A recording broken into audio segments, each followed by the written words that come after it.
দুমড়ে মুচড়ে রেল লাইনে পড়ে আছে ট্রেনের জানালা দিয়ে বেরিয়ে আসার আপ্রাণ চেষ্টা যাত্রীদের। আটকে পড়াদের জানালা ভেঙে চলছে উদ্ধার কাজ।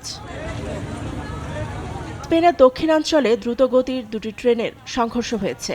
মালাগা থেকে মাদ্রিদগামী একটি দ্রুতগতির ট্রেন আদামুস শহরের কাছে লাইনচ্যুত হয়। ট্রেনটি বিপরীত লাইনে ঢুকে উল্টো দিকে আসা আরেকটি ট্রেনকে ধাক্কা দেয়। এতে লাইনচ্যুত হয় অপর ট্রেনটিও।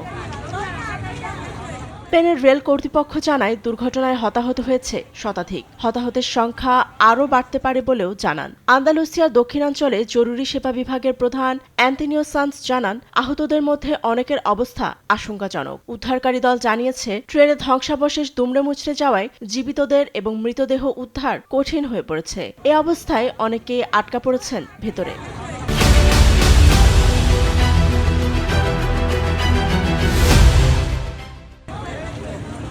প্রত্যক্ষদর্শীদের মতে সংঘর্ষের মুহূর্ত ছিল ভৌতিক ও ভূমিকম্পের মতো। প্রচণ্ড শব্দে পেছন থেকে ধাক্কা লাগে। জানালার কাঁচ ভেঙে আহত হয়েছে অনেকে। স্পেনের পরিবহন মন্ত্রী অস্কার পোয়েন্তে জানান, ঘটনার সঠিক কারণ এখনও নিশ্চিত নয়, তবে তদন্ত চলছে।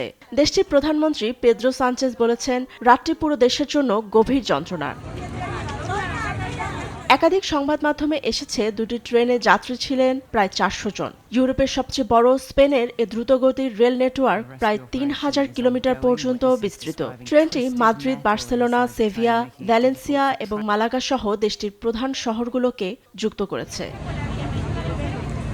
ফাতেমা তাসনিম, নিউজ ডেস্ক, দেশ টিভি।